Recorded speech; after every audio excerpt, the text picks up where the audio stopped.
I will take you back to the days of cooperatives, to the days when our education was very respected across the region and people came from all over to study in Uganda. I will take you back to the days, of proper marketing, of when hospitals were actually health centers and not death traps.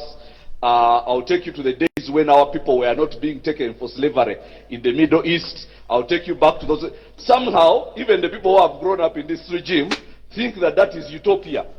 Has it ever existed? It actually did once. There was a time when systems worked. When people would go and sell their coffee and all they are given is a note, a promissory note that they will be paid for their coffee. And guess what? They would be paid. Because systems work. Now you try doing that right now. By the way, now that coffee thing, that woman who they gave the coffee industry is an arms dealer. She sold illegal arms to this government, and the coffee thing is a way of paying her using taxpayers' money. Now you go and say Kableta told you that, and it is the truth. She's an arms dealer. She doesn't know anything about coffee. She knows as much about coffee as I know about the anatomy of a penguin or something like that. She doesn't know anything about coffee. She's just an arms dealer. So they are doing their deals. And somehow, these people in parliament started writing promissory notes to her, isn't it? You wrote a promissory note that they would pay her money without any money. But the promissory notes became money before even any coffee has been exported and so on. So anyhow, that's because of one small thing. Those people actually really believe they own the country. And we are just squatters. They are completely convinced the country is theirs. Now when you see Uganda, for them they divide it. This one belongs to this member of this family. This one belongs to the other one. This one belongs to the other one. I was somewhere in Rwenzori and somebody was telling me how, for us in our party, those. I told him, you're chairman LC5. Half of your district is owned by one person who is not even from that district. That person is Muhozi. Now, he's not even from that district. He owns half of your district. And you come here and tell me you're chairman LC5. What kind of chairman LC5 are you? You're just occupying an office. My point is, we have to stand up and actually be serious people.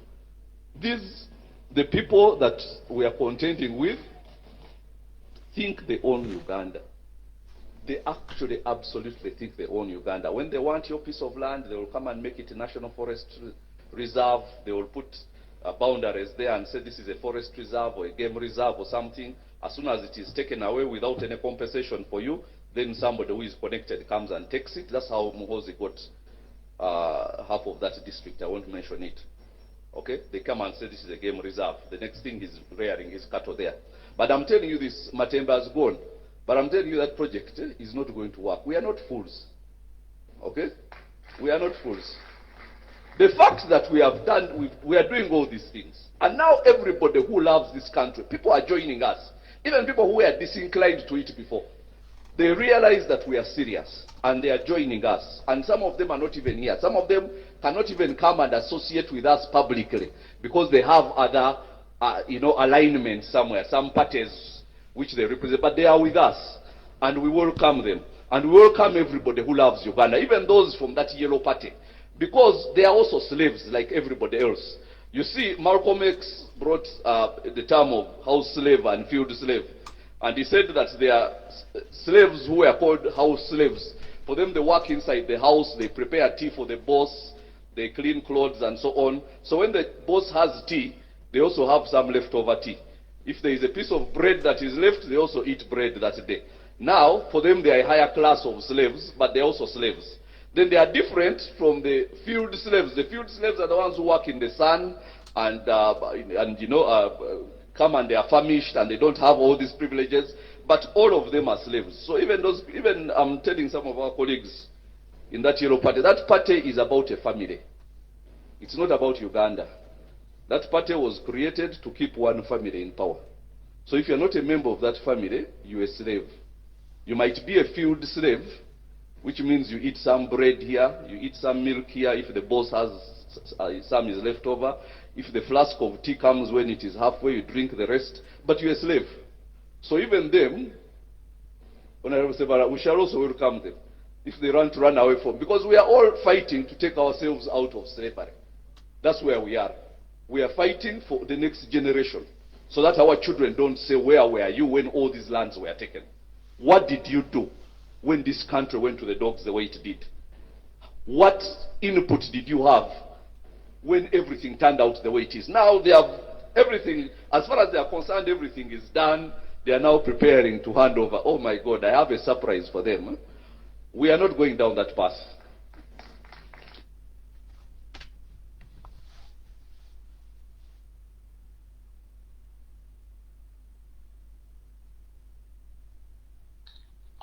Good evening, compatriots. I welcome you to tonight's section, where we again holding a discussion under the theme of Ugandan National Awakening Call, Konga Uganda. We want to specifically talk about the dictatorship and how this dictatorship can really be removed. Of course, there is just so much happening at a risk of being detracted from our main mission of removing the dictator. Some of these, there is just so much happening at a risk of being detracted from our main mission of removing the dictator. Some of these issues are recurring, and I've already spoken about them. All being Docus, if you could mute. Okay, we were getting echoes there. Yeah, great. That has been muted. We were getting echoes. Yes, as I was saying, that there is just so much happening, and there is a risk of losing track of our main mission, which is really to dismantle the dictatorship. So, of course, we've said it again and again. There are killings. There is a silent genocide in Karamoja.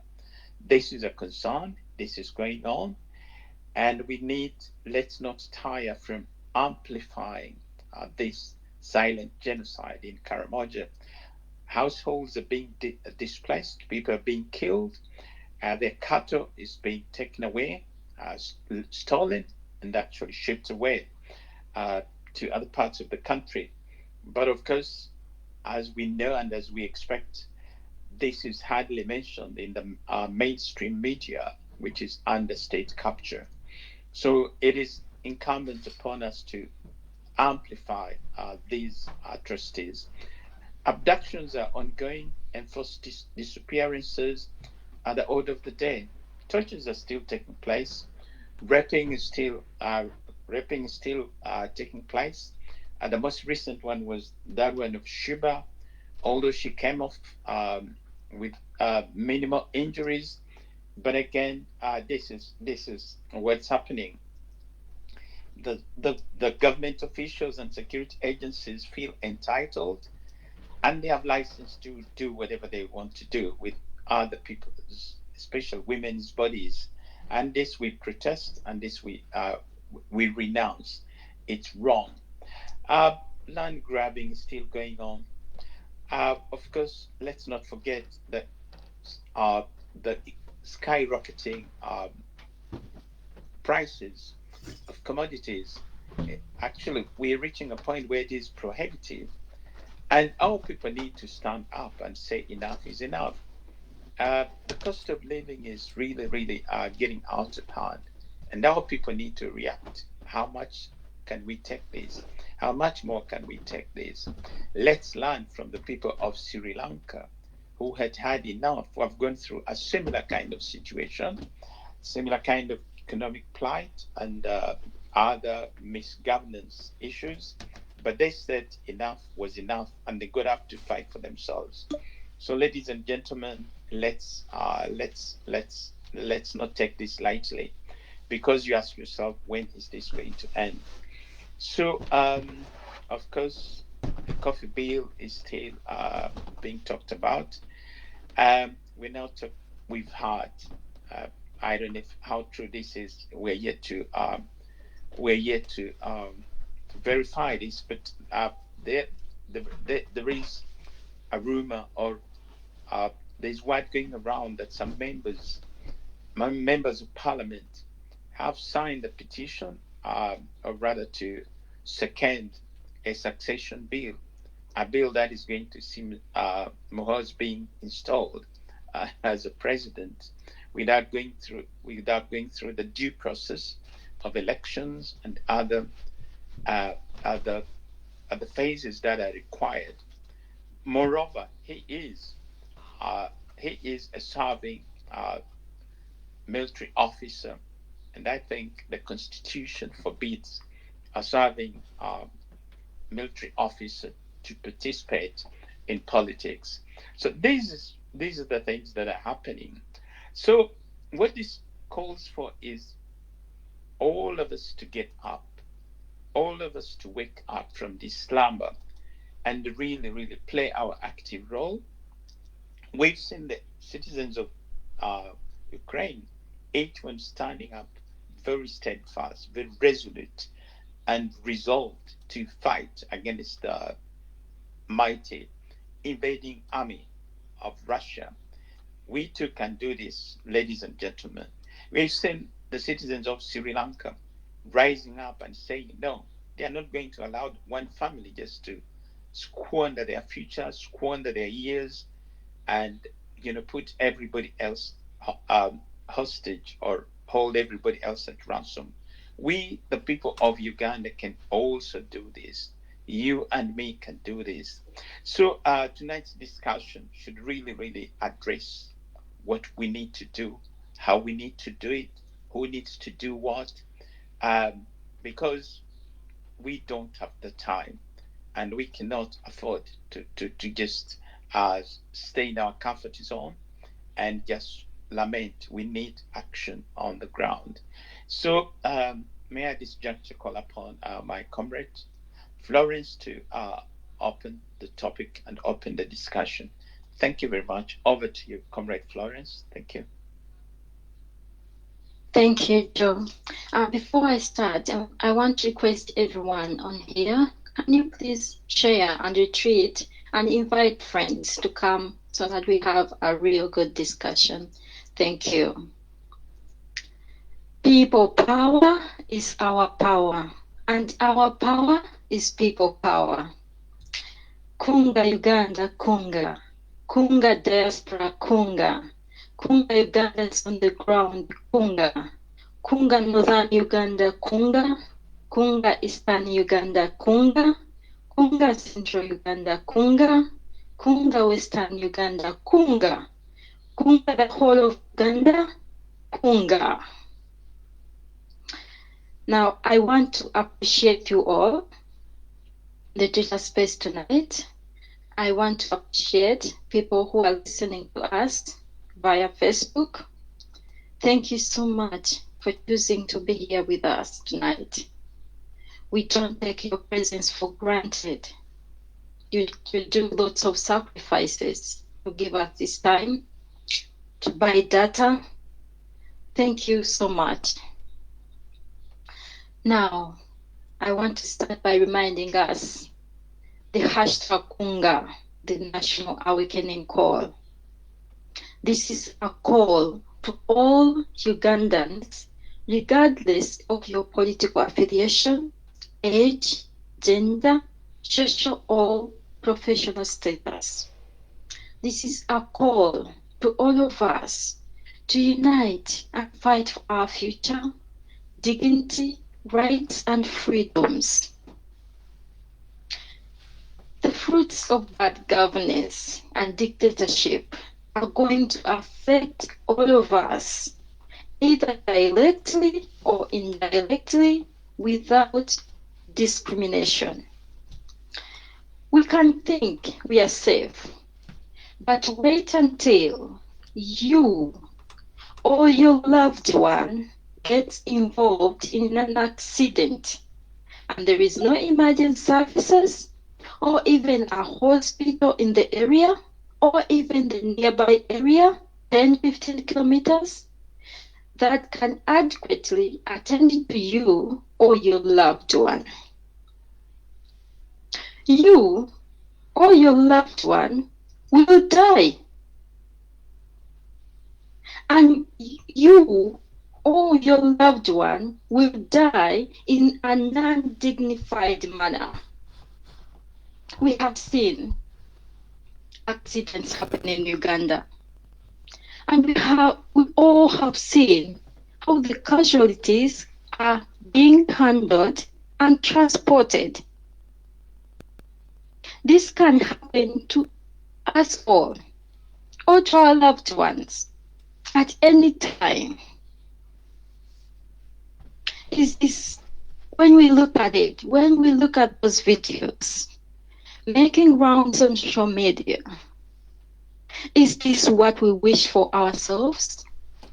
Is this what we wish for our loved ones? It's time, Ugandans. It's time, Ugandans in diaspora. It's time, Ugandans on the ground, to wake up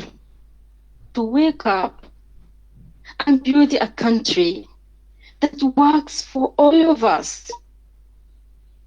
All of us. As long as the dictator is still ruling us, no one is safe. Let's not forget so fast the recent talks about poison. Does that make you, whether you are an NRA or any political party, does that make you feel safe? The discrimination in getting jobs in everywhere, does that make you feel safe and be on the sideline? Maybe right now you might be having a job, a government job or whatever. What about your friends? Are you the kind of person who is that selfish that is all about you just? And if this trend goes on, what about your children? Talk about now the recent sexual assault. No Ugandan is safe.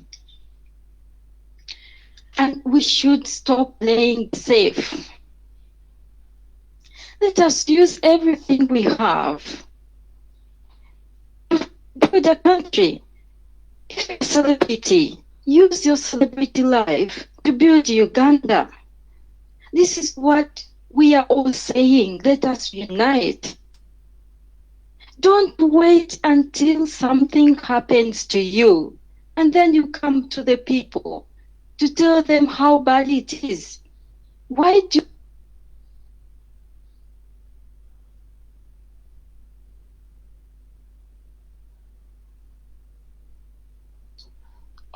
apologies, we seem to have lost Florence. Bear with us. Thank you. As we wait for Comrade Florence, yes, I would like to welcome each and everyone that has joined us. Just like Florence said, please share, retweet the link, and I'm sure Comrade Joe will be leading us shortly. Thank you. Sorry, Florence, are you back? No, I'm afraid not. We just have to Yes. wait. Yes. So as we're waiting for her, I just wanted to salute each and every one of you joining us from your different happens to us when time it comes zones. close to our door? It will be worse.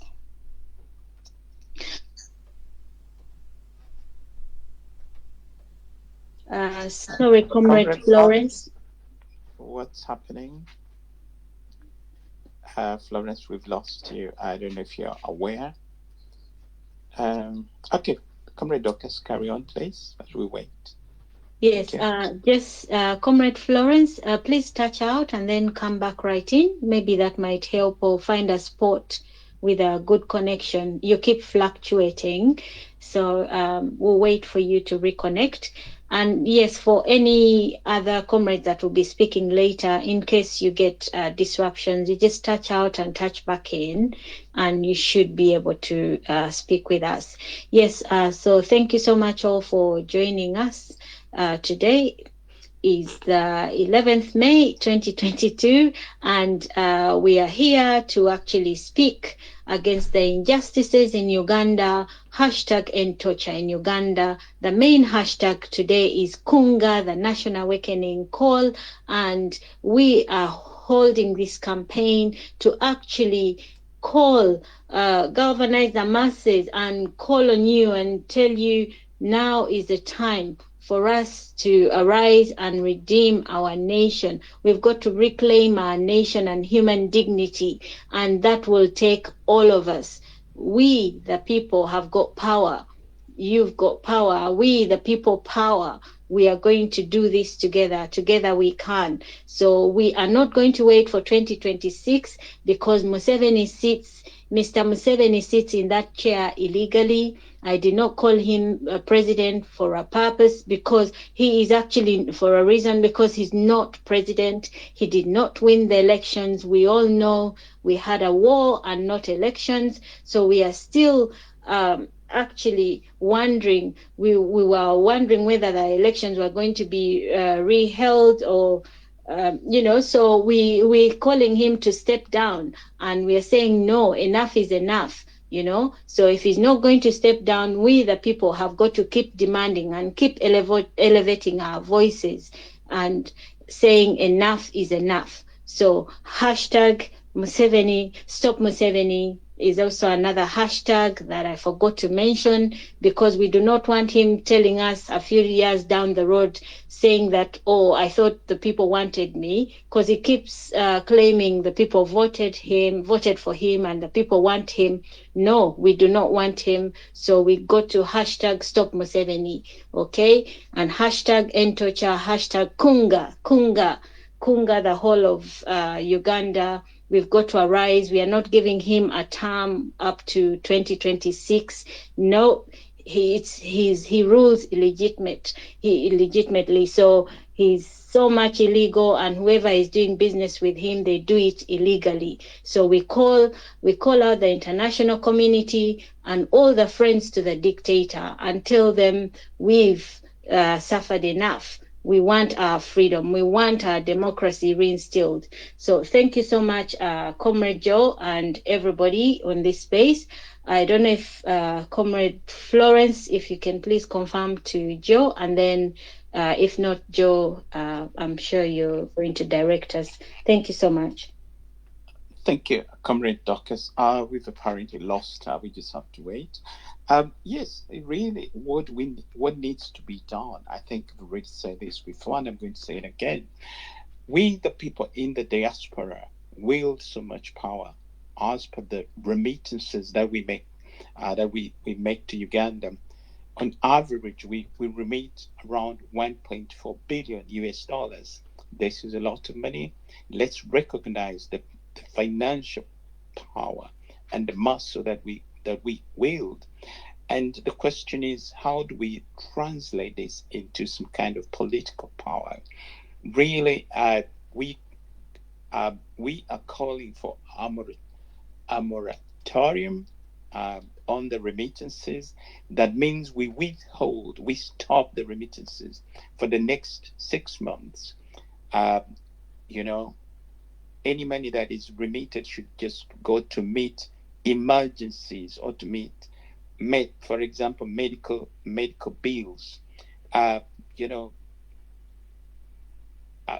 emergencies of sorts, but not projects that we've been undertaking. Let's defer those projects. We've also called upon the people in the Middle East, who have been sending their money. And their money has been, squandered in different ways. If it's sent to the banks, the charges are very high, and then it's stolen. But also, money that is entrusted with relatives has often been squandered, and which has led to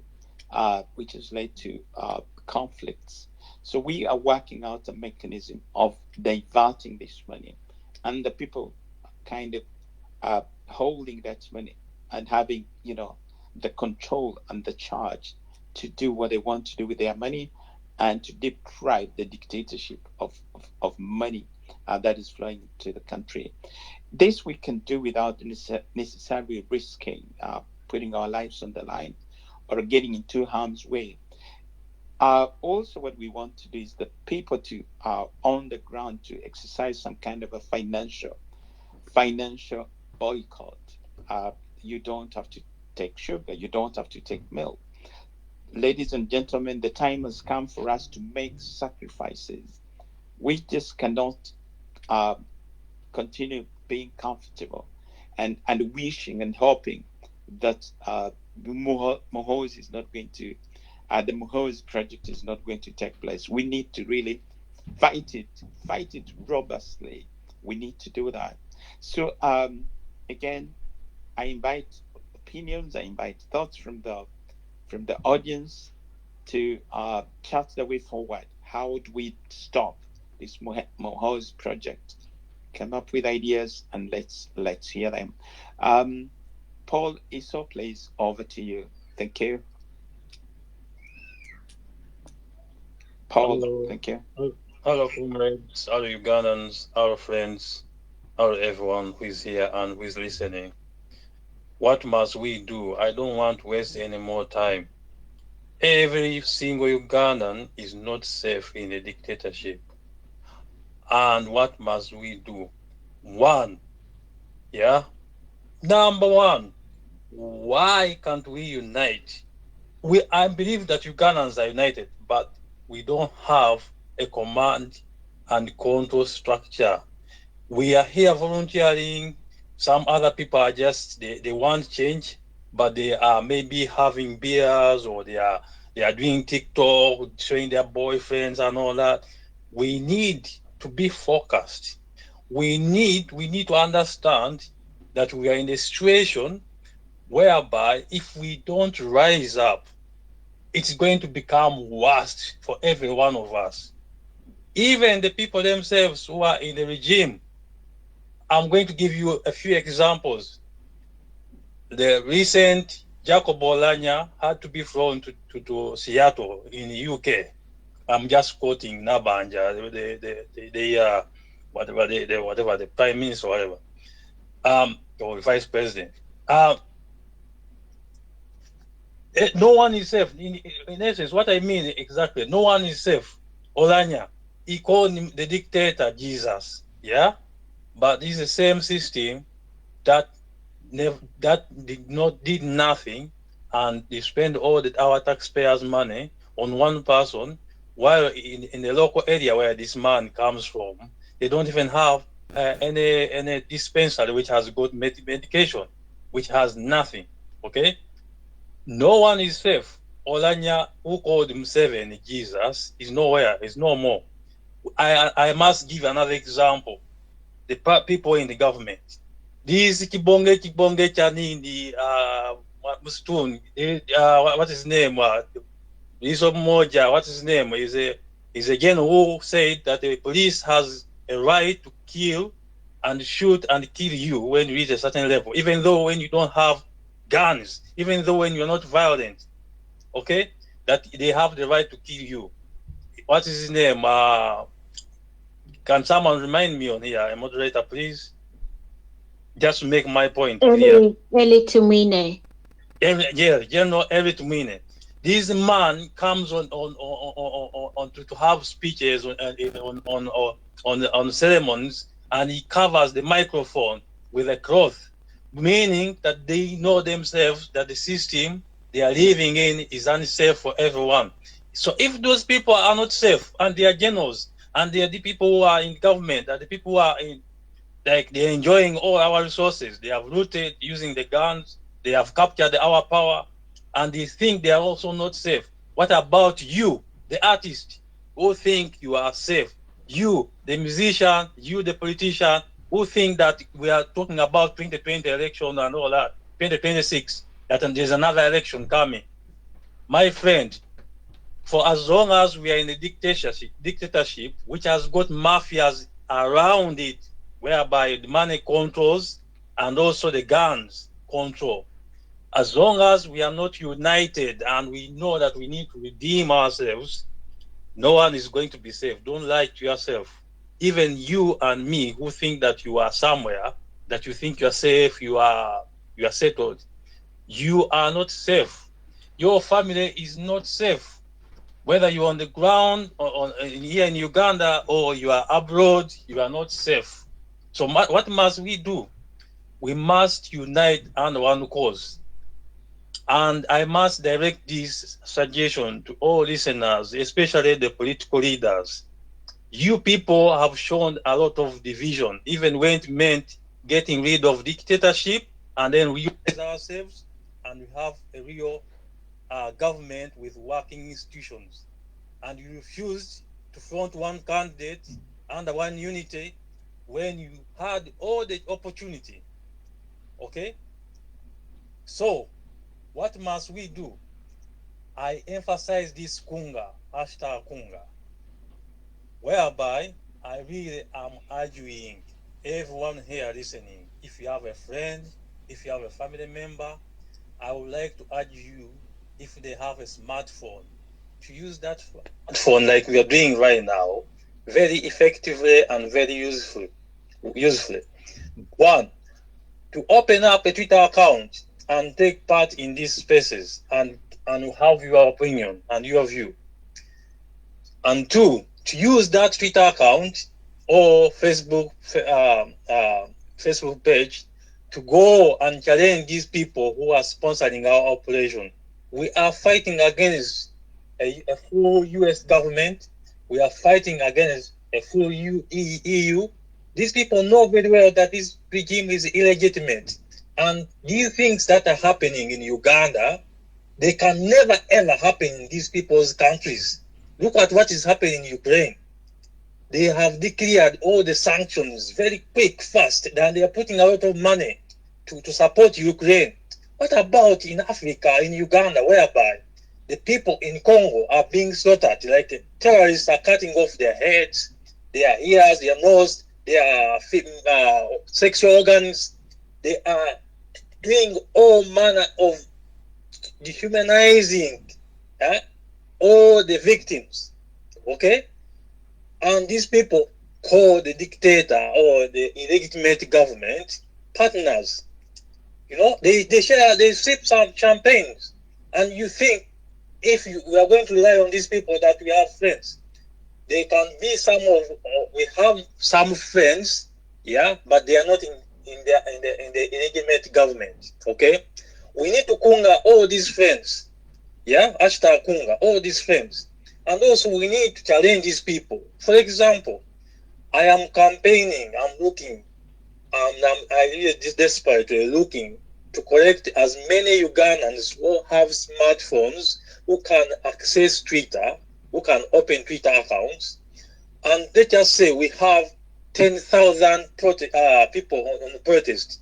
We go to this EU and show them all overwhelming evidence of what they are part of. They don't represent this. For example, the UK.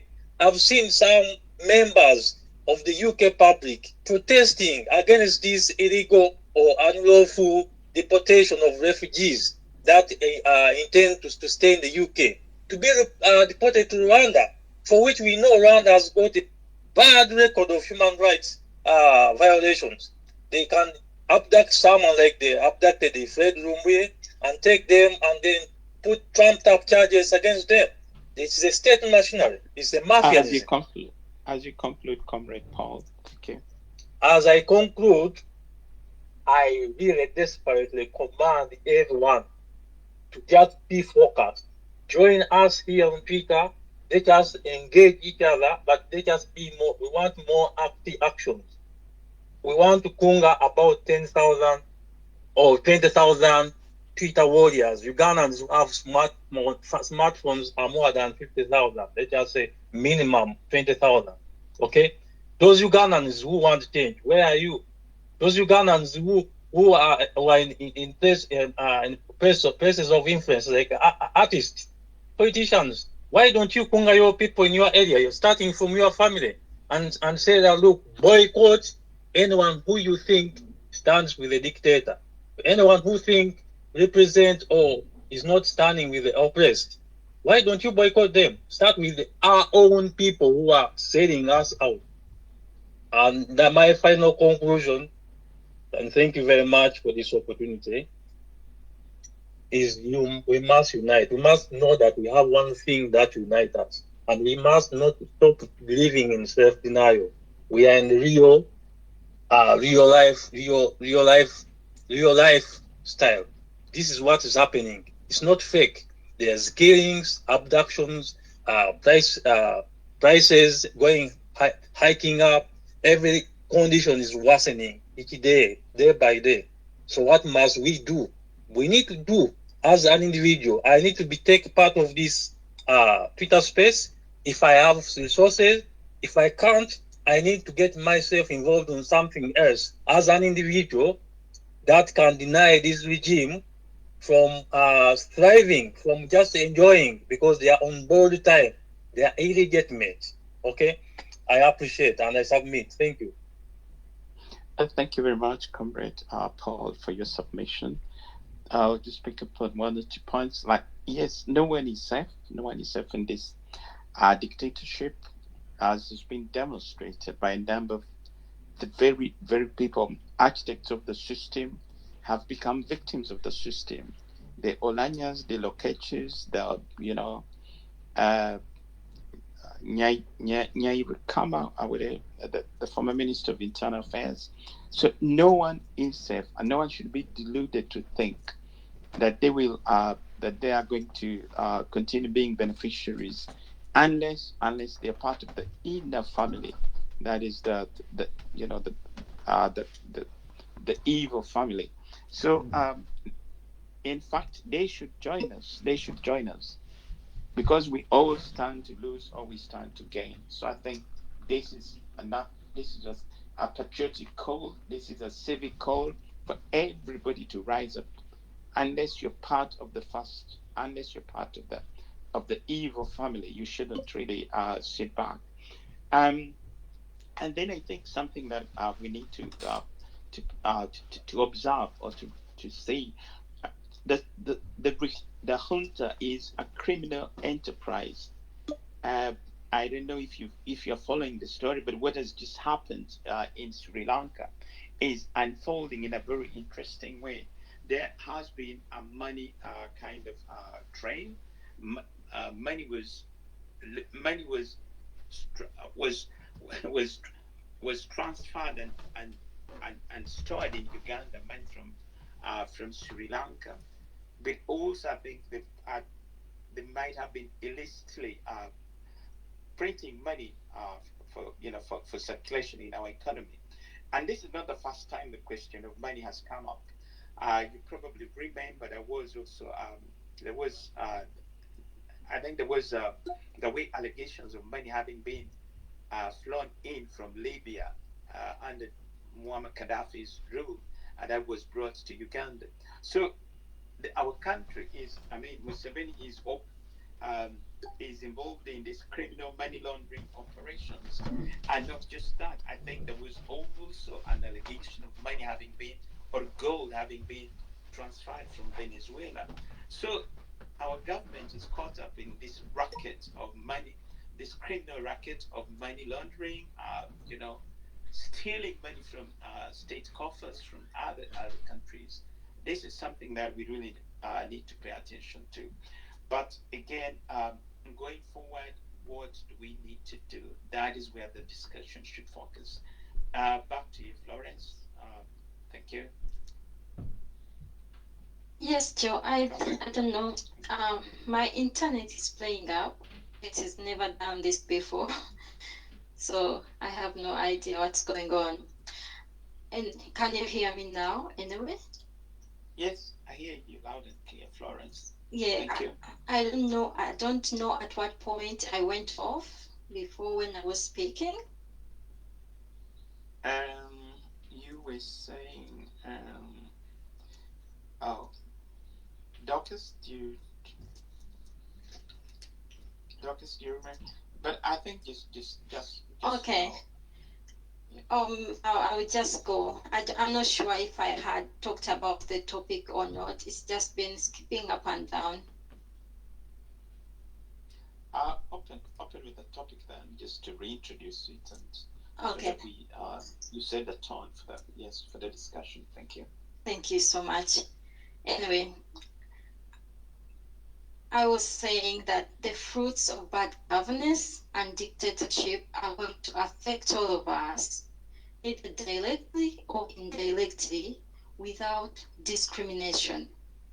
We can think we are safe, but wait until you or your loved one gets involved in an accident and there is no emergency services or even a hospital in the area or in the nearby area, 10-15 kilometers, that can adequately attend to you or your loved one.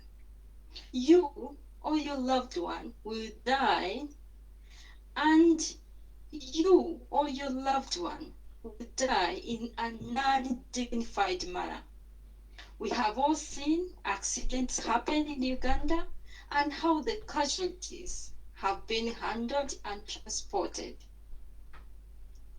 This can happen to us or our loved ones at any time. Is this what we want? Is this what we wish for? It's time to wake up. As long as the dictator is still ruling us, no one is safe.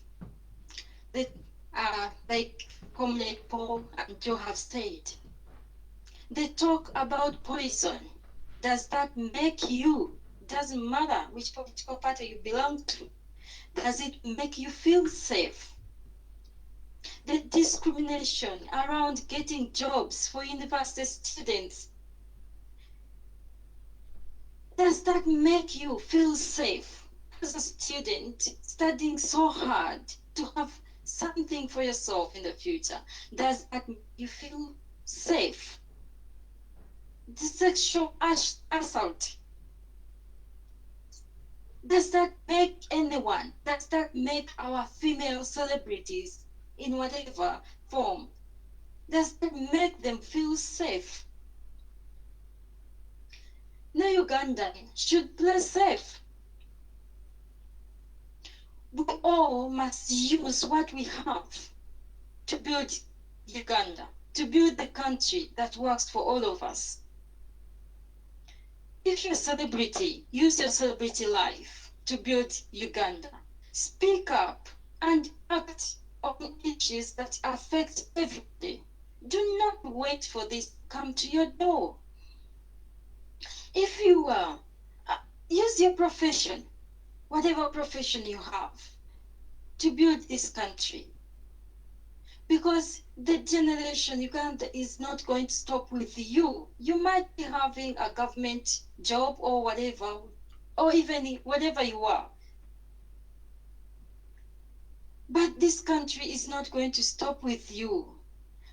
Are you using your profession to build the country or to break it down? We need to say no and push back against anything that does not take us forward. And we can only do this together. Just like Comrade Power said, we need to unite and find a common ground, because we must understand no one is safe. We can only pretend, but whatever is happening is going to catch up with each one of us. Is going to catch up. You can do whatever you want to do, but it will catch up with you. It will catch up with me.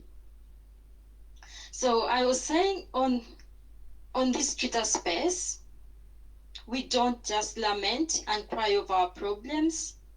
We are mostly interested in solutions. What we can do and how we can do it to liberate ourselves. We stand for and only encourage nonviolent methods of removing the dictator, and these include boycotts and nonviolent protests. So in the previous Twitter spaces, we have discussed and emphasized the importance of maintaining non-violent discipline. It is important that we train and disarm ourselves of violence because non-violence is a winning strategy. It is rated at more than 60% successful rate compared to the violent methods that are at 30%. And non-violence is the only thing that we have that the regime doesn't have. So today's Twitter space in today's topic is going to be about understanding our battlefield. We are removing the dictator, yes. Do we really understand our battlefield? Do we know who, what we are up against? After understanding who and what we are up against, then we can come up with strategies on how we win. Because when you know your opponent, then you are likely to win. Today, let's take time to study our battlefield. What are we up against? Who are we up against? One thing that comes to me when I look at our battlefield is arrests. How can we prevent them if we can? How can we prevent them? One thing that comes to me again when I think about that is we need to mobilize more so that we are many. You can imagine if you are 20, 30, easy, there is space for you in the prisons. What about if we are 1 million? What about that? Yeah. What about that? Is there a prison? Are they going to take 1 million Ugandans in on one day? Let us discuss more. Who? What are we up against? And when you speak about that, can we also think about the strategy and the solution? How can we overcome that?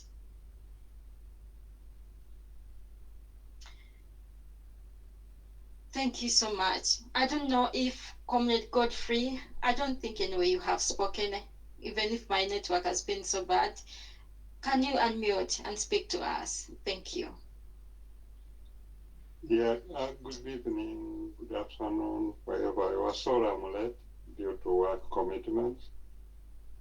I'm only just catching up now. But you said what we've been saying over the time, over the years, that numbers matter. You know? But when we argue that, please, let's join in more in numbers, some people criticize us and say, oh, you are in the diaspora, you are not on the ground. But whether on the ground or online, we need the numbers. Numbers matter, and on the ground, the success rate depends on the numbers you have. As you rightly say, if you are even 10,000, over 10,000, they can't put you in prison, surely. And they can't beat all of you, surely. We have to be brave enough. In the past, from Dr. Chizabe's jail, come up and people still won't get up. We come up with our president, His Excellency Chagulanyi, decided we're gonna do the walk to Parliament. Just a few people turned up, yeah? So I don't know how much it will take for the people to wake up. We decided we'd go the non-violent way, which is surely successful.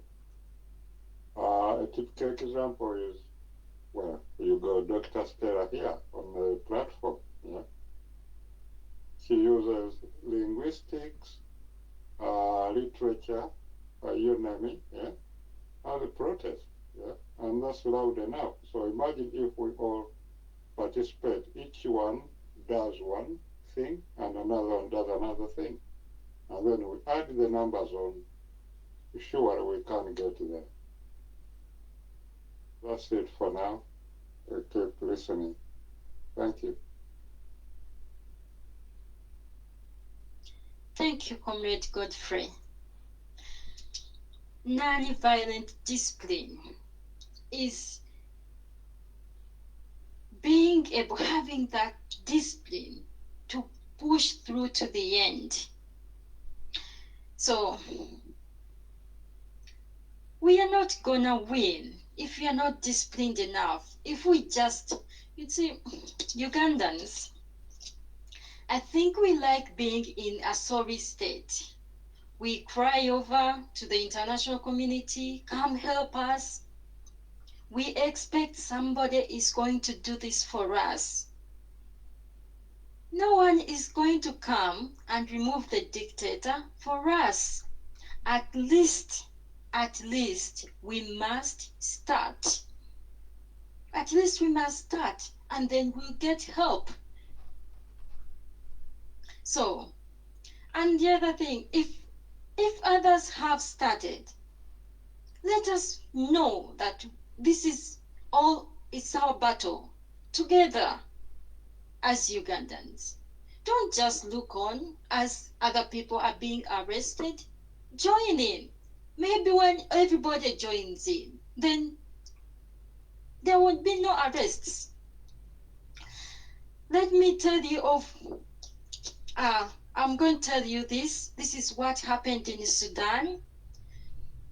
When the Sudanese were protesting non-violently to remove Bashir, of course, all dictators read from the same book. Whatever Museveni is doing, Bashir did. How did the Sudanese go about arrests, for example? When they were protesting, of course, they were arrested, many of them. But one thing they did is that they never left a man behind. So, when they arrested some, because they're not going to arrest everybody, especially when we are many. When they arrested some, others took themselves to the police station. You see, you know the way the police arrest people and puts them on their, whatever, their cars, kabangali, on their kabangali, and takes them. Others just forward, people just forward, like, we have been protesting too. Can you take us in? And there was no space. What happened? What happened is that the police just let everybody go. Everyone went, and they started protesting. They started from where they had stopped. So unity, like all the previous speakers have said, unity is what is going to make us win. And when we unite, we have to agree, what are we doing and how are we doing it? Non-violent discipline, that's another thing that's going to make us win. So Ugandans, we need to wake up. First of all, we must desire to be free. We must desire to be free. Thank you so much.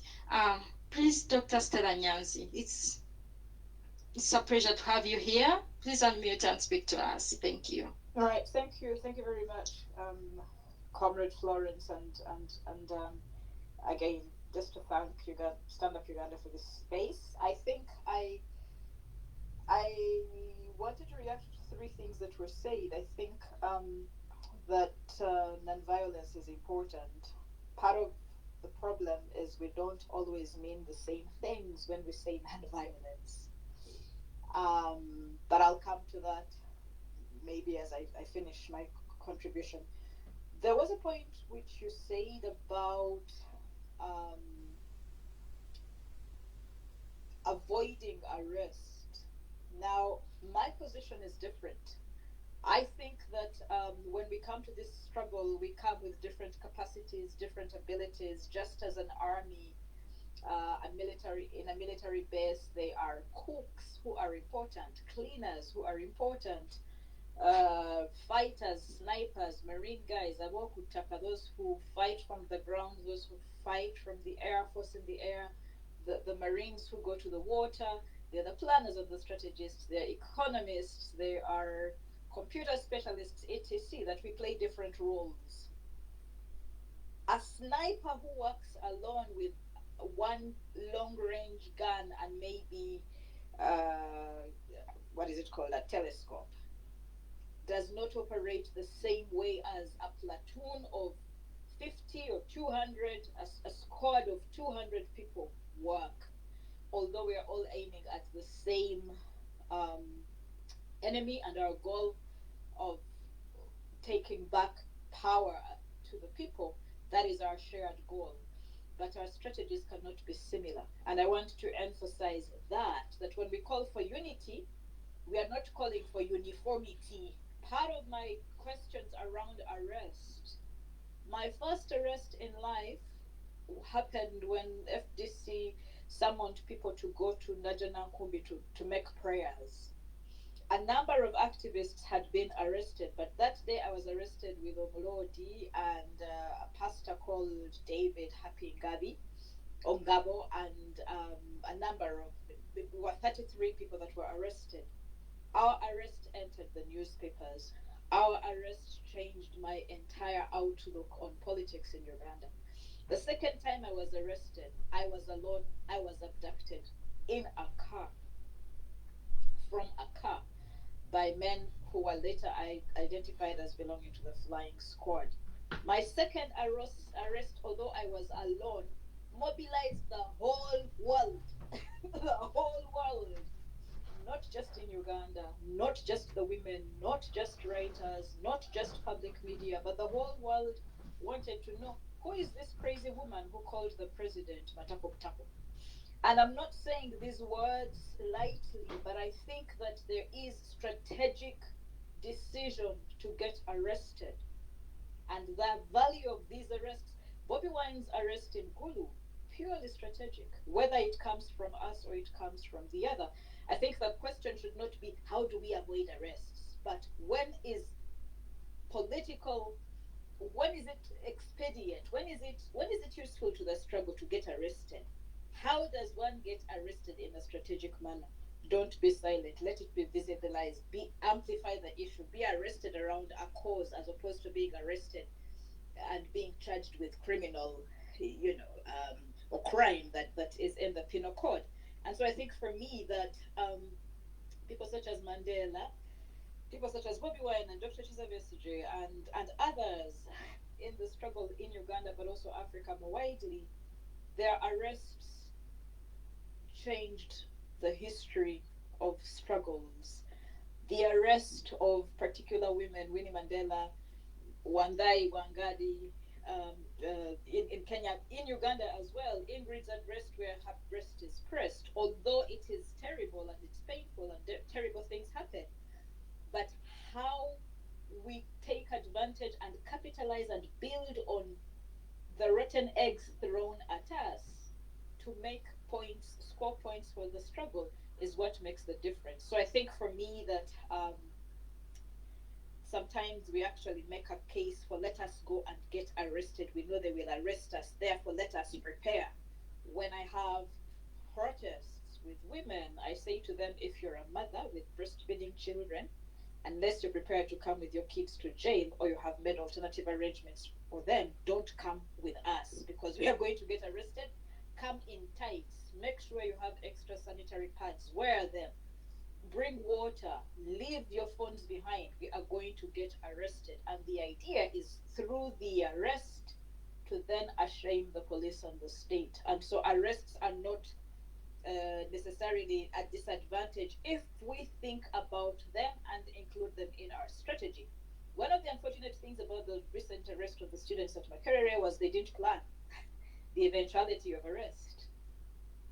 Getting arrested during exams and having students bill missing exams, but having nobody on the outside capitalizing on that is a disadvantage to the struggle. We could have a movement in the students, the university students and their parents and activists building on our students are missing exams, our students this and that, but we didn't, or they didn't plan strategically about the arrest. And so what I'm saying is that we cannot, you can't, a sniper who works alone cannot tell a platoon what to do, right?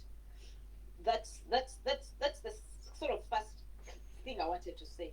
Secondly, around questions of discipline, methods are different. I think sometimes, like I say, that unity does not mean uniformity. There are things that women who cook do, that women who sell in the market cannot do. And women who sell in the market, there are things they do that women who plait hair cannot do. And I'm just using local women examples to be relevant if it applies. So what I'm saying is, what is discipline? What is moralizing? Some of us have chosen methods that are unconventional, okay? And we are told, a method doesn't do that. That is a discipline. But our methods of engagement, when we have chosen to be nonviolent, sometimes call for mockery and ridicule and going outside the norm and recruiting and mobilizing other people to do the same. I think what I have done with my own sort of indecent, vulgar, obscene, body-based activism is to allow other women to enter the field and do what they do. You don't have to do it like Stella Nyanzi, but don't judge me when I do what you can't do. And so I think sometimes the call for discipline is actually taking away our bazookas and our AK-47s and disabling us. I think I appreciate very much the Christian feminist woman who came to my nude protest. I was undressing at Makerere University, while a professor who is my friend, a professor of law who knew my right to protest and could have come and protected me, came and told me, Stella, like, Stella, put on your panties. You're shaming us. You're an embarrassment to the feminist movement. This Christian feminist woman just came and sat and she said, Stella, I'm holding space for you. I'm praying for you. Do what you have to do. Okay? So two different approaches to the moralizing discourse in Uganda. Don't do this. It's disrespectful. How can you speak like that? I want to stand in solidarity with the hooligans who insult from either FDC or NUP or wherever else. When we cannot protest physically, when we choose not to pick up arms, we could pick up arms. We could pick up Butida. You know, Butida is called what? I forgot the word in English, but it's in my head.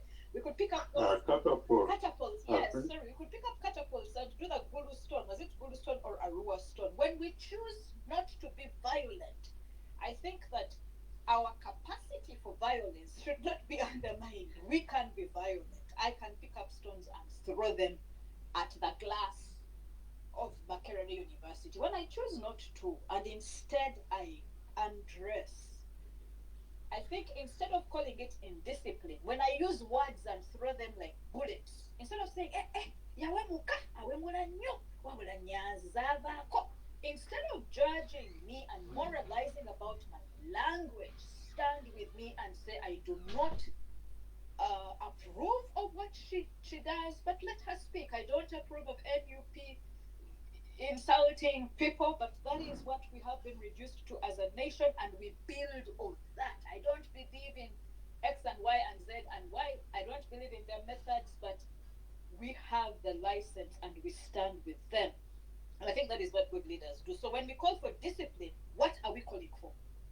What are we calling for? Are we calling for removal of unconventional methods of combat from our combatants, yet we're not giving them what they can fight with or what they should fight with? When we call for discipline, are we calling for obedience, total submission to leaders of the struggle who are not leading us? There are leaders in our political parties who are not doing anything. And when we choose to make our own initiatives, we are called insubordinate and disobedient. So when we say, let us be disciplined, what are we talking about? How can one be disciplined in an indisciplined struggle? And so I think for me, what we need is a set of values, and why I follow these discussions on Kunga whenever I have space is because there are different ways of doing discipline within a protracted struggle. And we have to redefine what we mean when we say be disciplined. What do you mean? In my case, I tell my children, I don't expect you to take firearms. Okay? Don't take firearms. I don't expect you to steal. But if you have to go and take from rich people's gardens in order to feed poor people, go and do it. That is not theft. You're reappropriating. And so I think what I'm saying is when we say be disciplined, what are we saying?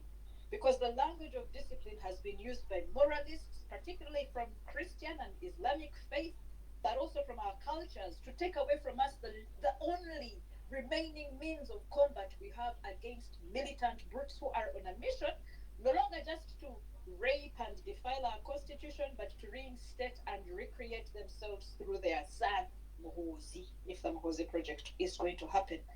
And so the urgency for me means that we have to redefine and define very clearly for ourselves and for the struggle what discipline and indiscipline mean.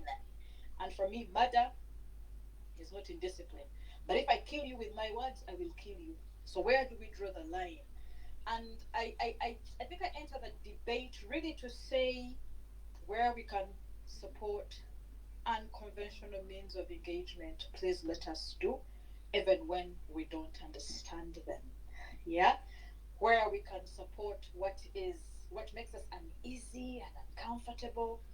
You don't have to be in the kitchen where my fire is very hot, but don't take out my firewood. Don't pour cold water on my contribution to the struggle. You don't have to support it. You don't have to join me. You don't have to undress like me or say matako butako like I do or write like I do or do the bizarre things that make you uncomfortable, but allow me the space to do it. In fact, be like my friend Nalongo Nana, who criticized me when I criticized Bobby Wine, but then she took care of my children. Let us support people in the struggle that we know are with us in the struggle, even when we don't agree with their means of combat. And I think for me, that is what I usually say to people who say, let us be disciplined. The struggle doesn't have discipline. Don't steal from the struggle. Give to the struggle, but steal from the rich. And so I think for me, while I may sound very controversial, I am saying we must have a set of values and we must redefine what it means to be disciplined. And lastly, around unity, I have come to a point where I think when we call for unity, we think that all of us in the opposition will speak the same language and do the same things. But now I don't agree with that position. I think we can be in the struggle, focusing on the same thing, using different means, wearing different colors, speaking different languages, using different means of combat, but still united. And our unity does not necessarily call for uniformity. And therefore, if I'm in the struggle with you and I'm a feminist, and I find that part of the things I hate in the dictatorship is raping women, when rape happens in my own party or in your party, my partner from a different party, I will call out the rape. When corruption that I fight against you, Museveni, happens in my party or in your party, you, my comrade from a different party, allow me to call it out. Otherwise, we are recreating the very same demons we are fighting in the dictatorship.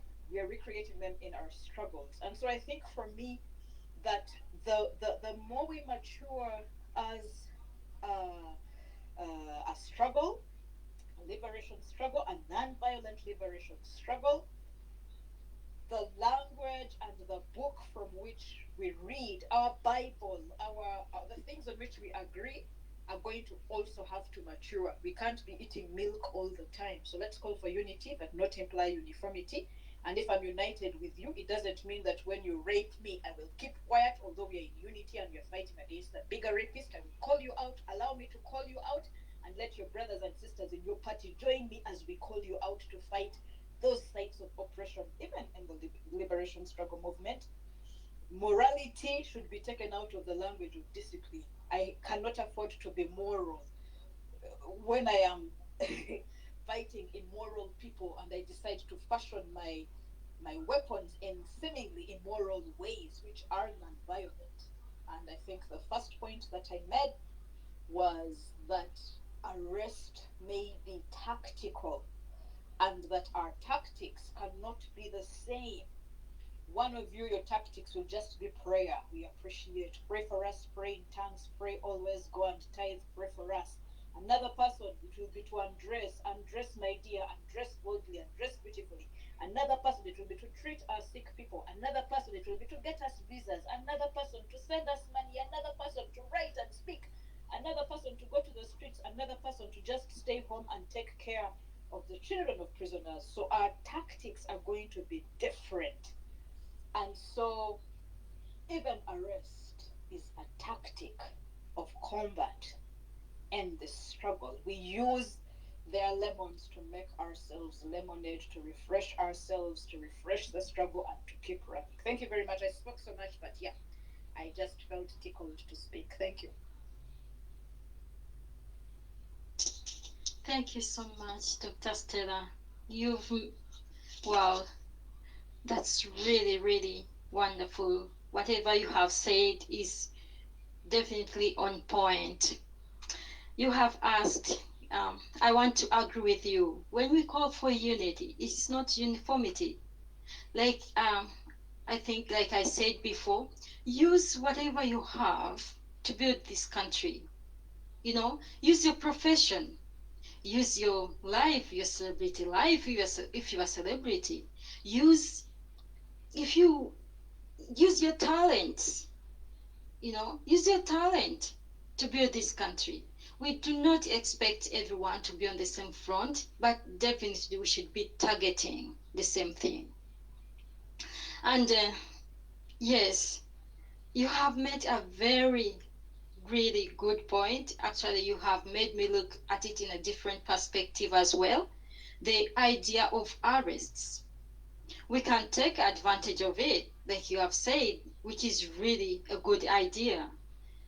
And I'm glad you have emphasized that we need to prepare. If this is our objective, I mean, we must have an objective when you're going to arrest. What do we want to achieve?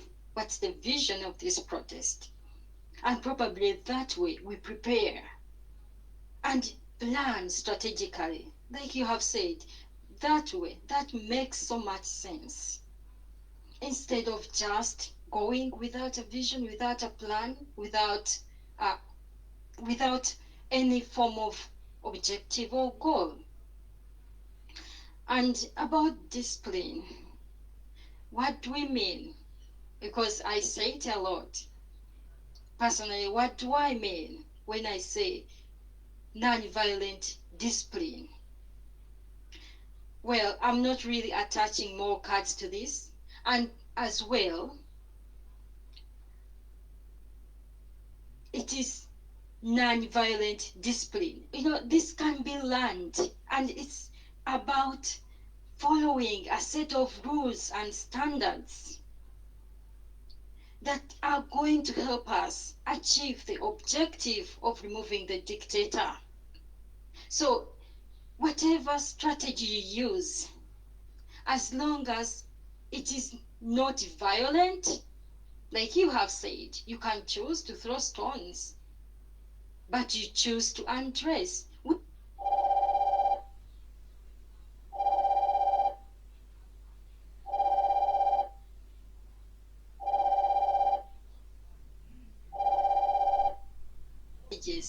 Can be used. For example, there are protests where women have undressed and they have left, they've gone, protested with bare chests. That's a non-violent method, and it is discipline to push it through to the end, to make sure you get the success, depending on the vision or the objective of that protest.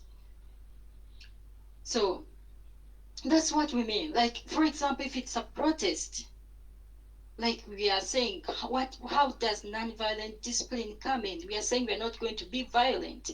That means not even one person is allowed to throw a stone. Not even one. You're not even allowed to throw even just a small sharp object. You're not allowed to fight with the police. You're not allowed to undress any woman. You're not allowed to loot. Those are the standards, set of rules and standards which we must hold ourselves on to so that we can really remove this dictator.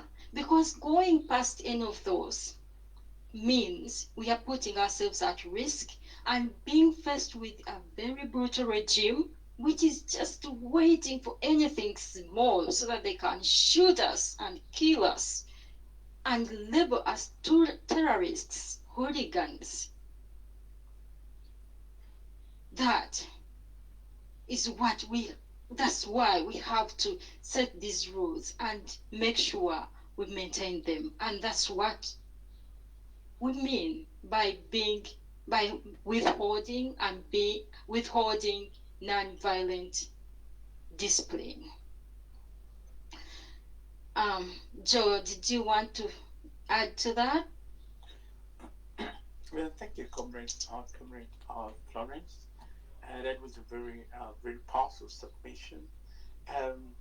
Exactly what I find interesting, maybe just to re-echo, is the fact that we belong to different political configurations does not mean that we should necessarily agree. Furthermore, it does not mean that we are therefore we are not critical of whatever is going wrong within the parties or across the parties. And I think that kind of relationship or balance is really, really interesting. And it's something that we should emulate in our strategies or in our struggle. I think that is all. Otherwise, it was brilliant submission. Thank you very much. There is a lot to take home from our submission. Thank you. Maybe at this juncture, I'll call upon Dr. Ngeni to give us his thoughts. Thank you. Well, I think I was enjoying Dr. Stella's Luga flow. They call it Luga flow in the language of, I don't know, whatever you call it. I enjoyed her Luga flow. And it reminds me what I was telling my colleagues today. That now we need to bury a bit of ethics. You can't keep on mentioning ethics in an ethicless world. If we're calling for an industrial action, be ready to switch off oxygen from people. And as I speak now, my own wife, who is in Uganda, has just sent me a message that her mother is having liver failure and kidney failure. And I've just asked a simple question. How have you prepared for the industrial action? How have you prepared for the industrial action? Because if hospitals close, then you're in a crisis. That's what I've told her. So the discipline that we are talking about here means that you're able to hold it.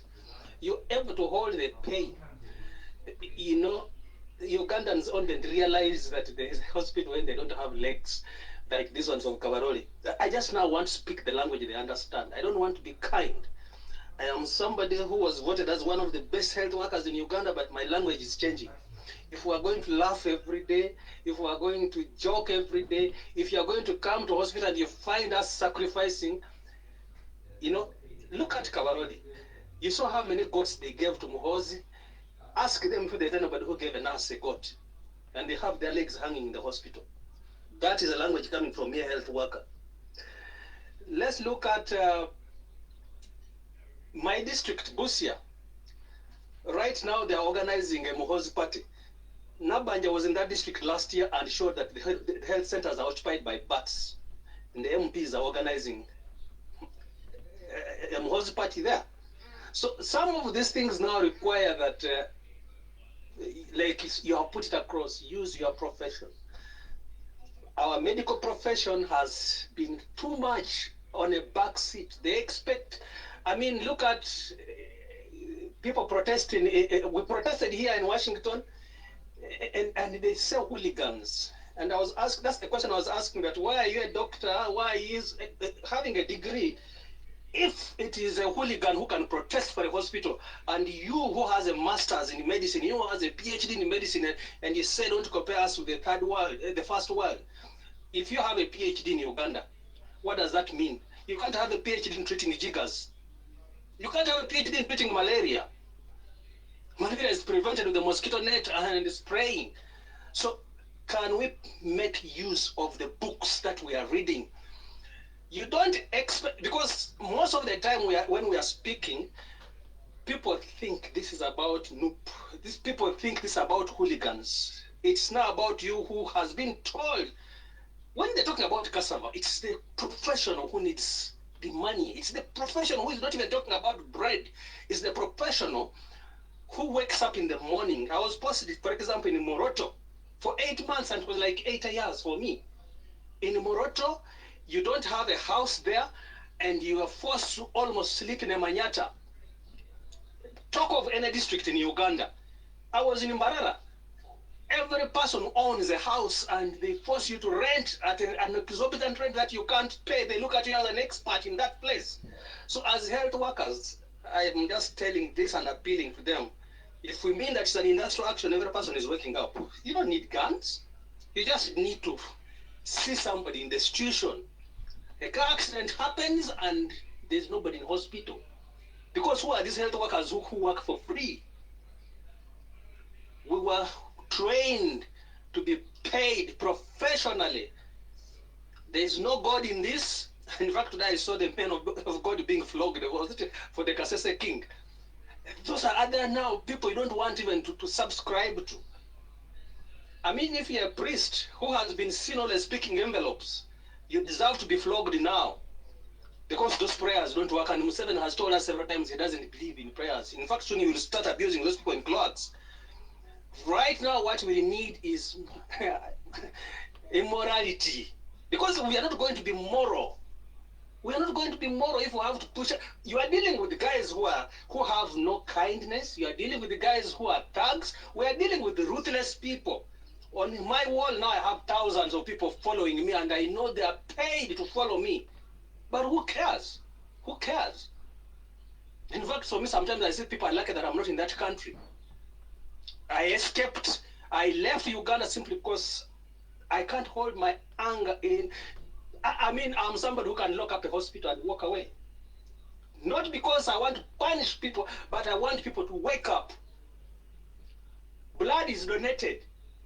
Go in hospital and see how many people don't cry for blood. Blood is just donated. It's never bought. Ugandans can't donate blood for their own people. They wait for school children to donate blood. And we run hospitals like that. Everybody celebrating a mother. Is everybody celebrating a midwife? These are my questions now. I'm preaching to my colleagues in the medical. I'm preaching to my colleagues in uniform.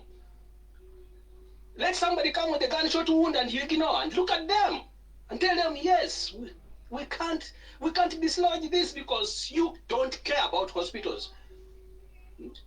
Look at the goats. You people, look at Kabarole. They have collected goats for Muhozi, and they are crying that they have people with limbs hung in the hospital. So the discipline is about all of us now understanding where we are. We have been pushed to the limits. And the diaspora, especially the diaspora, sometimes I'm so disappointed about the diaspora. Personally, I have now gauged the diaspora very well. If we call for these debates, we don't call to listen. I have heard somebody, you bring me somebody from Tororo, my district, to talk to me in the diaspora when I know people in my district have yet to dig latrines. And they are comfortable with that. And then we just have this talk. The discipline is about each of us now knowing the components of a struggle. What does it need me to wake up a next person? So for me, I'm rooting for health. I'm rooting for health. If the industrial action is coming in 5 days, if you are on this wall, listen to me. If you're HIV and you have to refill your drugs, do it now. If you're on TB drugs and you have to refill your drugs, do it now. If you have anything you have to do to check your blood glucose, do it now. Because if the industrial action kicks off, It's the beginning of the liberation of Uganda. It will be the beginning. And the health workers, I hope they are serious, because I have seen so many are beginning to backtrack. So many are now failing. They don't want to show their faces, but we are still pushing and calling. Thank you for listening to me. Thank you very much, Dr. Mugeni. The situation calls for a change in our strategies. Yes, we need to go bare knuckles. That is what's needed. I think the name of the game changes. You cannot fight immorality with morality. No, I think we need to level the field with immorality and just get down on it. So thank you very much. Going forward, we've really overrun our time, and we're now going just to take 2 minutes per speaker. Please bear with us. So I think I'll take Mr. Lukwago, please. You have 2 minutes to speak to us. Thank you. Mr. Lukwago, please unmute and speak to us. If you're having problems, then we go with Waze, please. Unmute and speak to us. Thank you. Okay, Mr. Lukwago has unmuted. Thank you. Hold the floor, Waze. Thank you. Mr. Lukwago, over to you. Thank you. Okay, thank you so much. Actually, with unity, it's possible. But who is behind this unity? The Western external players who still have a say in our politics. They are not after a united Uganda, since their interests will be threatened. I at one time happened to listen to Museveni crying that he was forced to embrace multi-party dispensation, which has divided Ugandans along party and different ideological lines. Why is it that in Kenya, after politics, opposition figures can work with those in government? Think of a situation where Mzee Kalonzo Musyoka is a Kenyan envoy on peace-finding missions for South Sudan, and is always here meeting Museveni on behalf of Kenya. But Kalonzo Musyoka subscribes to opposition. He's not a government worker. So why is it that in Kenya, Kenya, an heterogeneous country, can at least come up with coalitions? Remember very well NASA, then the likes of Uhuru Kenyatta came up with Jubilee. Why is it not possible here in Uganda? We tried TDA and you saw how it failed. Why? And we have no many tribes as it is in Kenya. So there is someone besides the Western, even Museveni. We should accept the fact that Museveni infiltrated the opposition because he came up with his party movement. He came up with his movement system. Then all of a sudden, he was forced to embrace multi-party. So Museveni had to also create his own political party. So opposition must first fight that. Today we need unity. Look at what happened in Kayunga by-election.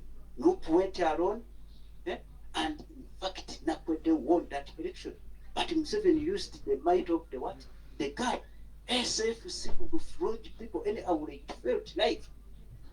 We were forced to welcome Museveni while in NRM t-shirts, and we had to do so because we wanted to live. Those who refused were flogged and others were taken away. So I conclude by saying it's also a need to think of a military approach, and that can only be possible by getting a reliable, honest ally, just like Museveni did. He went and looked for military assistance from Mzee Julius Nyerere, who gave him the likes of Dismantling, those were combos. So opposition also need to think of a military approach, because we are dealing with a military junta. We need a reliable ally. Thank you so much. Thank you. Comrade Lukwago, yes.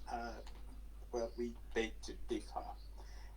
What you prescribe, the method or strategy you prescribe that kind of would be up a military struggle is, I think, something we probably choose to to uh, to uh, to not to advocate for. Uh, I think the simple reason is we are stacked up against a master of violence, and if you look at the whole his whole apparatus of violence, we would just be no match, and I think the war would be protracted. It would lead to loss of lives and loss of property, and probably we wouldn't be able to, we wouldn't stand a chance to, to wage a war against the dictatorship. That is why we prefer non-violent means. However, that is your opinion, and which is respected and welcome here. Wayne's place, you have 2 minutes to make your submission. Thank you. Thank you. I greet you all. Thank you, Mr. John. Now I want to talk about the word non-violent. To me, according to my understanding, I think Ugandans have got that word in a different way.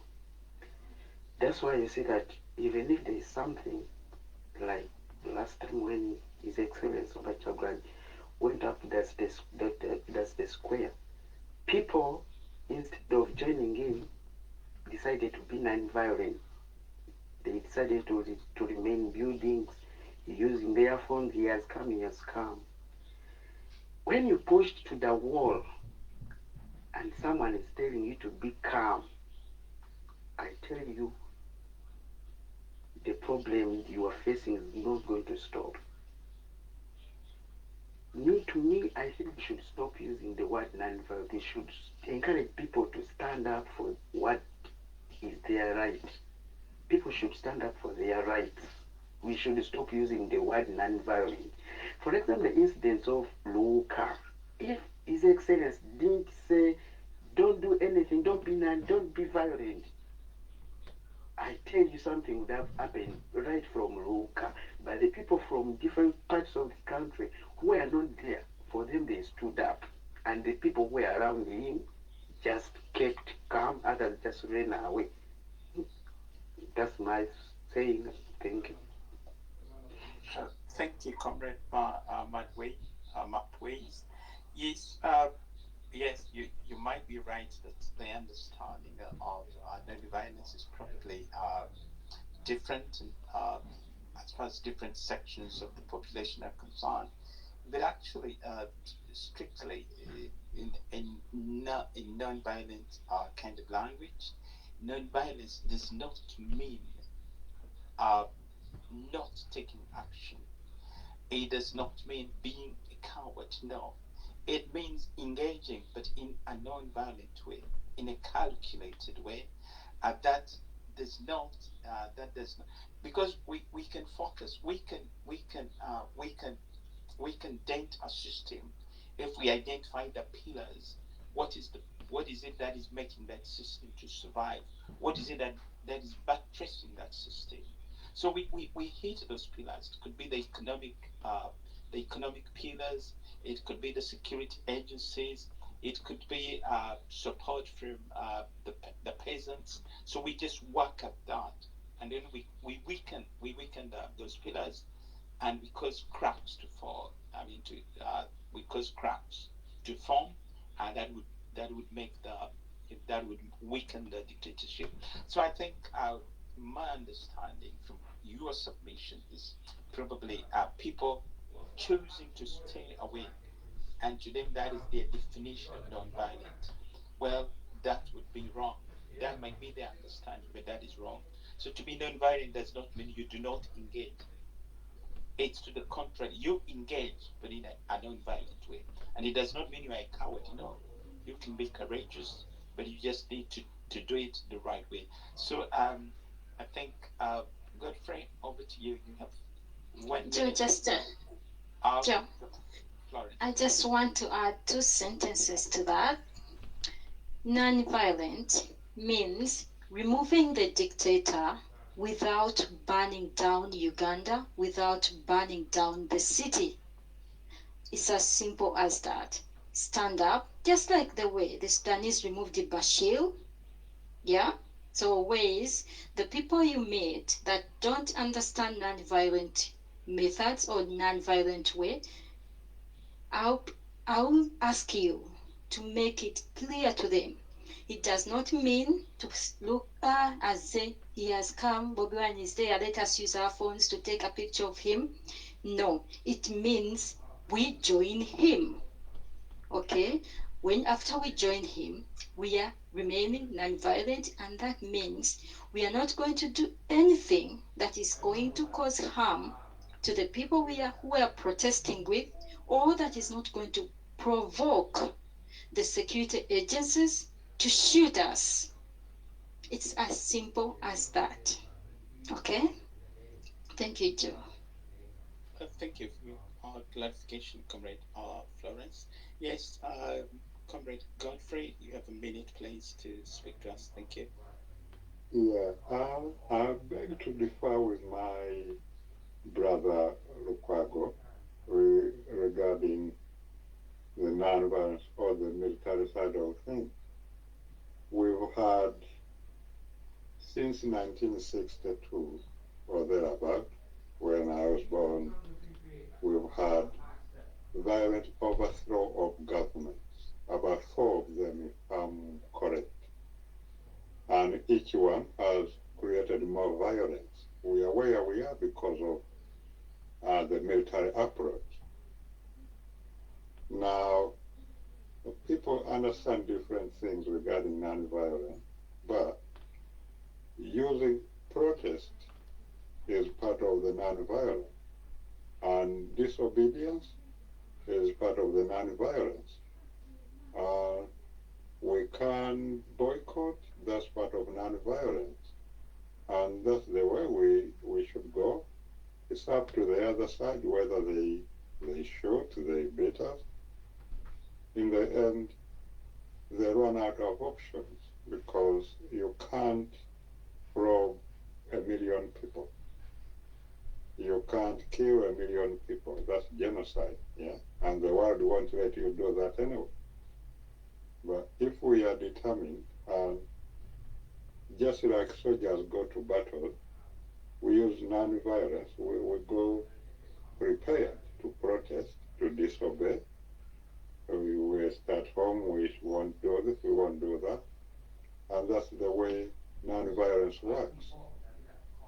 It's high time we treated our people as adults to understand what's being defined. We go platforms like this where on Saturday we go through the videos produced on each and every Saturday about non-violence and examples.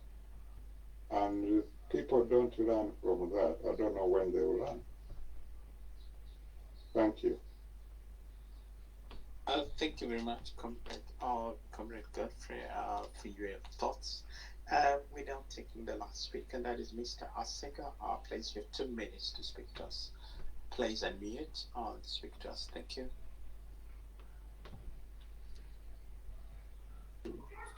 Thank you very much. I'm happy to be here. This is my first time to communicate here. First of all, I want to be brief.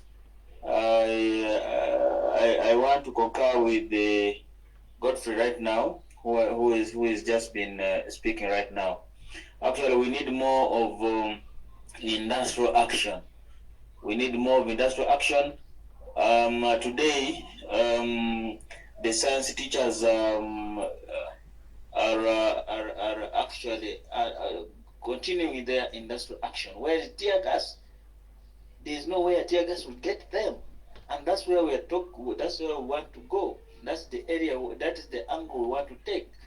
That let everyone in his own capacity. You are a teacher, you are a doctor, you are a civil servant, you are a nurse. You do something by yourself. So from there, they will have nothing to do. You are are somebody, you somebody who sells food in the market. Don't bring the food in the market. There you will, we shall fail to have the tear gas and the mambas on the street. For example, today's paper is indicating that 14 million Ugandans are going mad. This is very horrible. 14 millions are mad. That is very wrong, and this is printed on the national newspaper. Okay, and the Minister of General Duty came up open and even proudly say that even the poverty level is increasing day and night. And this is a sign of a downfall. This is a sign of opportunity for some of us. So me, I'm saying that I don't agree with the military because we don't have the gun. We cannot go to street and shoot our own brothers, because even our brothers in the uniform are also captive. They are just being used. So if we go non-violent and everyone do his own thing, and even the soldiers, brothers in uniform, if also they realize that they have to do something, this people will have no more. So we need to change. Actually, we need to even start thinking conversing about transition.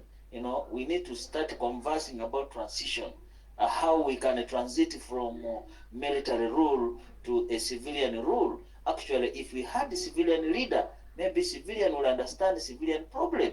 So I really would like to join those who are saying that we go industrial action, and we are there. We shall support that, and we see that we fail them, and we see where they will get their strength. Thank you very much for listening. Thank you very much, Mr. Sega, for your submission. Indeed, industrial action, using industrial action as a strategy is achievable, is doable. For example, we just recently had, action by the students. What is lacking, however, is just coordination. If we can coordinate with the different professional bodies, now it's the health, what are they called, allied or health professionals. We have teachers lined up. We have these different groups lined up. Why can't we coordinate and have all this taking place at the same time?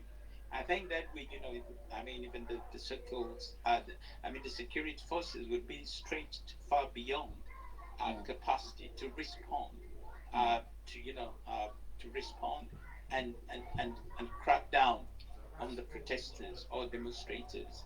So I just wanted to interject a bit and give more light on our brothers in the uniform. These brothers in uniforms come from our different homes. My home, your home, and other homes in Uganda. If we really want to mobilize them, we can start by even mobilizing your own brother who is in the forces, so that it is coordinated in the military. So if my brother is aware and your brother is aware and the other man is aware, so you'll find that it becomes more easier for coordination in the military and in our brothers in uniform. And I totally agree with you that we need to have coordination. By the way, we are doing something. Thank you very much. Just to add to that, really, even just the sheer numbers, security forces are not more than 100,000 vis-a-vis the 45 million who we are. What we need is a manpower of just 1 million, maybe even 10,000. Basically, we just need 10,000 to overrun the streets, and that would be it. We would have disabled the security agencies or systems. So thank you very much, listeners and speakers. We've really drawn to a close. We've even overrun our time. We apologize to those we're not able to speak today. I just hope you'll be able to speak next time.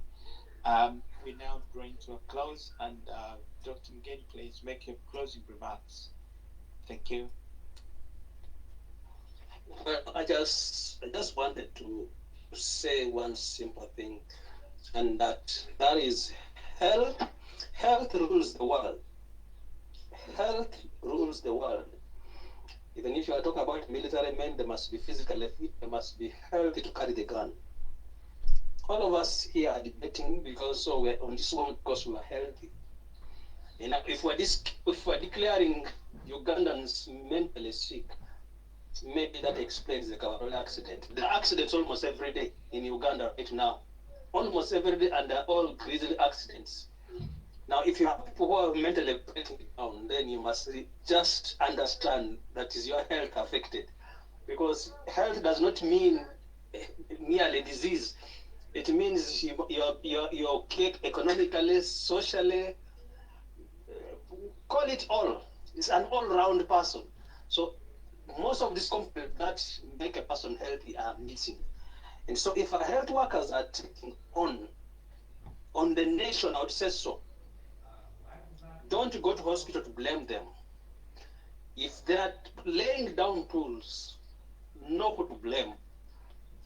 And call on the next person, Because when you're talking about allied health professionals, we are talking about pharmacists, we are talking about laboratory technologists, we are talking about the outpatient department that will be paralyzed, we are talking about nurses, we are talking about all these people coming together, and allied health professionals in different capacities. So one affects the other. You'll find that somebody has prescribed for a drug, but the dispenser will not give it to you. So if this takes place, 5 days we are counting. And we are counting on them because to me, this is the beginning of liberation of Ugandans. You go to hospital and there's nobody there. Don't cry that the health workers are bad. Know where it has started from. And trust me, there is no way government of Uganda, with its extravagance, is going to raise up the salaries of health workers that they're demanding for. Because the minimum they're demanding is 3 million shillings. That will not occur. So if they are serious, we're paralyzed. Thank you for listening. Thank you very much, Dr. McGinn, for your closing remarks. Indeed, government can easily find money to throw parties from hose for the whole month across the country. The cost of God knows. Yet that is money that could have been, invested in some of the, infrastructure, in some of the ministries, or to pay doctors salaries.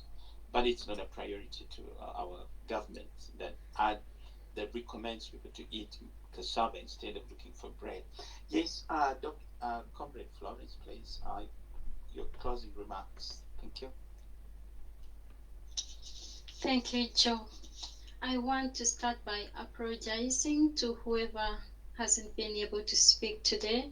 Normally we have almost everybody speak, but yeah, it seems it's been busy today, and hopefully next time you'll be able to speak. So I want to conclude by encouraging us to continue with this conversation. Let's not stop here. Let us think, observe, and analyze. Let us try to understand our battlefield. Who are we up against? What are we up against? And we don't stop there. Let us think and research strategies that will make us win. On this Twitter space, we always encourage each one teach one. Let us mobilize. We don't stop here, we go out.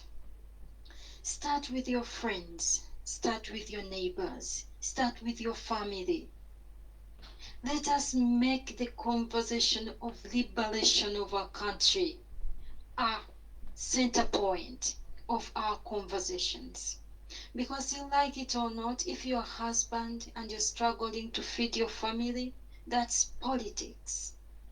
If you're a mother and you're looking, you don't even know, maybe you're a single mother, maybe you're not, and the Kameza money is, if you are married, the Kameza money is too small, that is politics. Your children, the schools they go to, oh my God, I really, my heart goes out to parents around this time, taking back kids to school. Oh my God, it is a nightmare. The requirements, the school fees is a nightmare. It's no surprise. Over 14 million Ugandans are mad. We are running mad. Let us think of strategies. We need to liberate ourselves. We need to free ourselves. We need to build a country that works for all of us. We need to do that. So each one, it's our responsibility. And no one person, no one political party, no one is going to do it by themselves. We have to unite. We have to unite as Ugandans and know this is our battle. So each one teach one. Let us mobilize. Let us teach each other. Let us disarm ourselves of violence because we are up against the master of violence. So you cannot win your opponent by attacking them on their strongest side. You have to look for the weak side. And their weak side is they cannot be non-violent. They cannot be non-violent. And we can be. And that's a winning strategy. It has worked in so many places where dictators have been brought down. The one that is closest to us is Sudan. Probably some of our ancestors live there. So let us take that as our message of hope, that other people have done it. These people in Sri Lanka, they are doing it. Let us have hope and use that hope to mobilize. Teach one, each one teach one, each one teach one. Let us bring more people to this platform. Ugandans, we need to stop following propaganda always and scandals and stay focused, because this is what is going to remove the dictator. Focus. Thank you so much, Joe. Kunga Uganda, kunga. Kunga diaspora, kunga. Kunga people on the ground, kunga. People power is our power, and our power is people power. Thank you so much, everyone. Thank you, Comrade Florence, for your closing remarks. Docus, Comrade Docus, you please make your closing remarks. Thank you. Thank you so much, Comrade Joe, and thank you so much, everybody that has joined this space and those that were able to give submissions. Thank you so much. We salute you all in your different time zones. Thank you. Yes, Kunga mobilization is going on, and we have to mobilize. We've got, actually, it shouldn't even be hard. We all have to want this. We must want to be free, you know. We all know Museveni rules illegally. And I say rules, I do not even want to use the word govern, because he's not governing us in any way. He's ruling ruthlessly. Yes, so we need to be free. We are not giving him a full term to 2026. No, we are demanding that he steps down, and we are going to do this peacefully. We are going to fight for our rights, for our freedom. We are going to reclaim our nation and our human dignity. I keep repeating that. So the hashtag Kunga means mobilize, mobilization, and that is what we are trying to do. Well, there's so much going on on ground in Uganda, and what Florence says, each one teach one. Well, today you all have assignments. Develop your groups of 10. Let us have small clusters, you know, and let us have, there's so many techniques and tactics that not everything can be discussed on space. However, let us all go away knowing we are going to do some work, and we must want this. We know a few of our comrades went and had a protest, and they were brutally arrested, and that shouldn't instill fear in us. So we continue to demand for our comrades. We understand some have been released. I understand 5 of them, and well, we continue to demand for the rest of our comrades. However, there's lessons to be learned, and let us take lessons and let fear not consume us. In fact, let it be a catalyst for us to arise. Let us take action, and we take that action today. So let us speak even louder. Thank you so much, comrades, and do not, sorry, Comrade Joe, can you hear me? Yes, I hear you loud and clear. Oh, okay, because I'm having echoes. Yes, so let us be encouraged, and let us not have fear, but let fear be the catalyst. Let us keep speaking and speaking louder. Thank you so much, comrades. Let us amplify sound throughout the week, and kunga, kunga, kunga. Thank you. Joe, I give you the mic. Thanks. Thank you very much, Comrade Dorcas, for your closing remarks. Ladies and gentlemen, firstly, may thank you for committing your time to attend tonight's session. Yes, we've just been discussing the topic was the National Awakening Call. This this is a patriotic call. This is a civic call to all and sundry. We all must play our part. We've got different areas where we have our expertise, where we have our talents, where we have our resources. We must all wake up and play our respective roles. It's very, very, very important. This is a critical time, and we cannot afford to we cannot afford to have another dictatorship of another maybe 50 or 80 years. We cannot. So all the students across the country, you have a role. You are supposed to be at the forefront of the revolution. You know what's wrong. But please, we need you to wake up and join the rest. Security forces, you know what's wrong. You are equally bearing the brunt of this dictatorship. Actually, you're probably suffering more than anybody else. Just see the way you slave. After 45 years of uninterrupted rule from this junta, is that the word that you've been in, that you deserve? No. You need to join us and demand change. Professionals of different areas, doctors, engineers, the time has come for you to really to stop being on the sidelines. This the times are so bad, no one is safe, and you're not safe either. And the so-called elites who think they've secured their future, the so-called middle class, there is really nothing to write home about. We need this change so badly, so badly.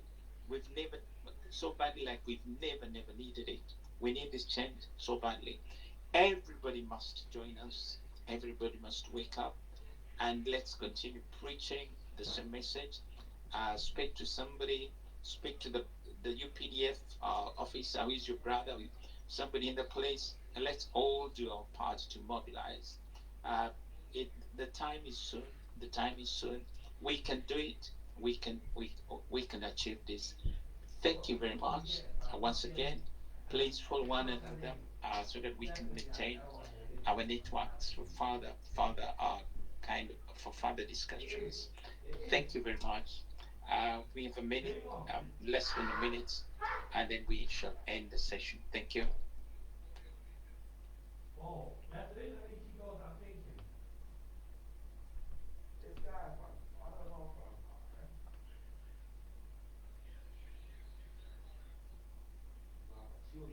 Thank you. Thanks. Thank you so much, comrade. I actually forgot.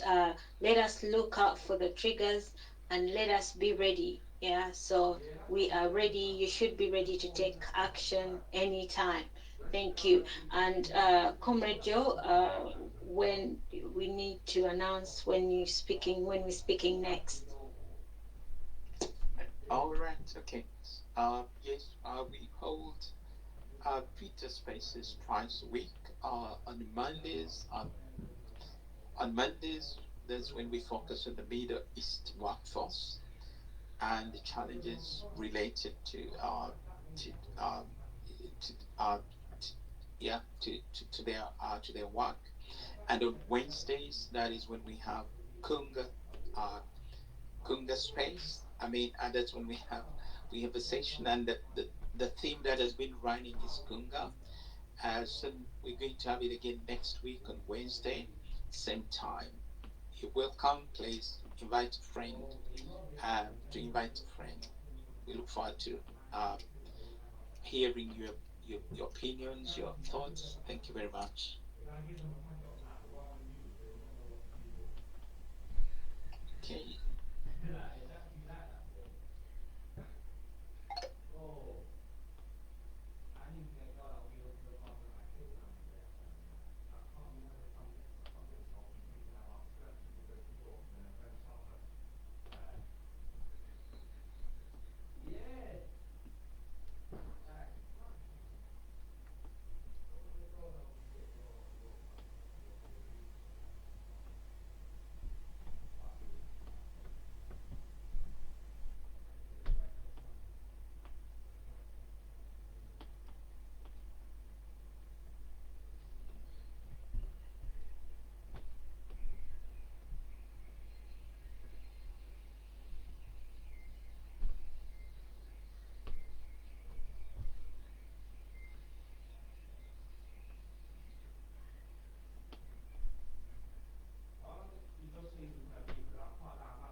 continue recording.